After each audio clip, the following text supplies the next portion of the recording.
Hey everyone, and welcome to the channel. Today we're talking about something super important. Could Turkey's government fall apart? It's not a sure thing, but there are some serious warning signs. Let's look at the biggest problems that could cause real trouble in Turkey. Get ready, it's going to be a bumpy ride. When we talk about a government collapsing, we're talking about what happens when one person or group has all the power and doesn't listen to anyone else. This kind of situation can lead to a lot of problems, both for the people in the country and for the government itself. When a government stops listening to its people, it creates a divide. The voices of the citizens and journalists are crucial for a healthy democracy. It's like a little kid trying to hold a bunch of sand in their hand. The tighter they squeeze, the more sand falls out.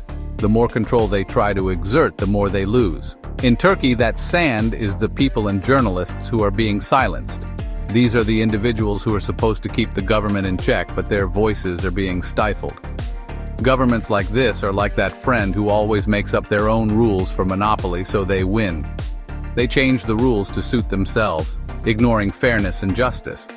They might get away with it for a while, but eventually everyone else gets mad and quits playing. The frustration builds up until people can't take it anymore. President Erdogan might think he's really clever, but he needs to take a closer look, because it seems like he's accidentally started a fire. This fire represents the growing unrest and dissatisfaction among the people. If this fire isn't put out soon, it could spread and cause even more damage, leading to a situation that might be beyond control. Let's talk about corruption. It's a pervasive issue that affects every level of society, from the highest offices of government to the smallest local businesses.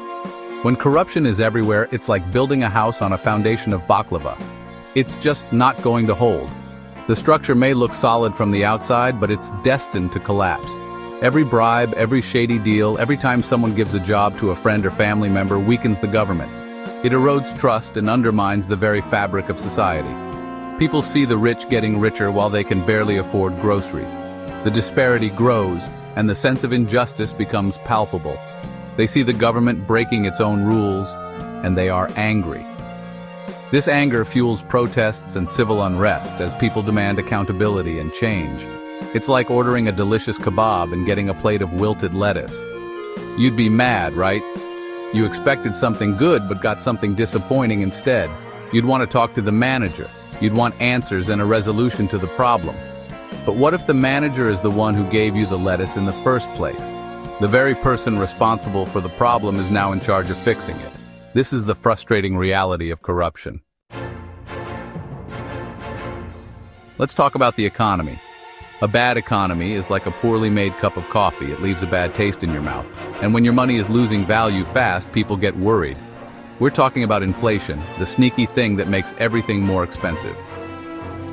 A bad economy isn't just about numbers, it's about real families who can't afford the things they need.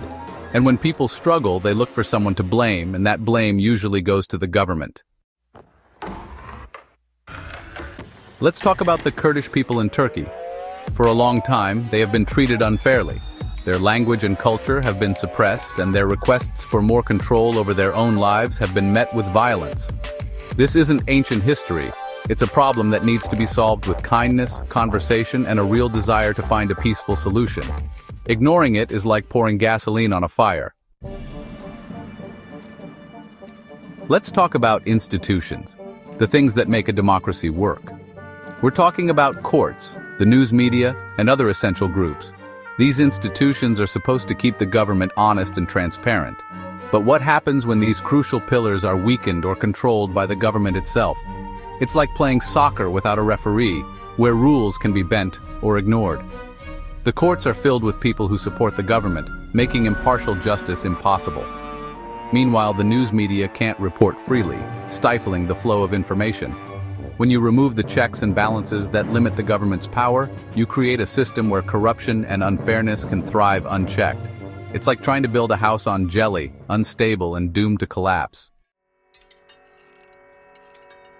Now, let's talk about geopolitics. Turkey is in a complicated part of the world, and things can change quickly. Imagine a big pot of simmering lentil soup. That's the world situation, and Turkey is right in the middle.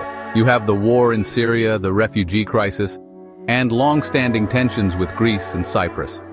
And don't forget the European Union, which is concerned about human rights in Turkey. All of these outside pressures can make problems inside Turkey even worse. So, there you have it. These are the things that could cause big problems in Turkey. Too much power in one person's hands, corruption, a bad economy, ethnic tensions, weak institutions, and pressure from other countries. You might be thinking, this is all very depressing. Is there any hope for Turkey? And I say, yes, absolutely. The Turkish people are strong and have a long history of overcoming difficult times. Thanks for watching. If you like this video, please like, share, and subscribe for more videos about important world issues.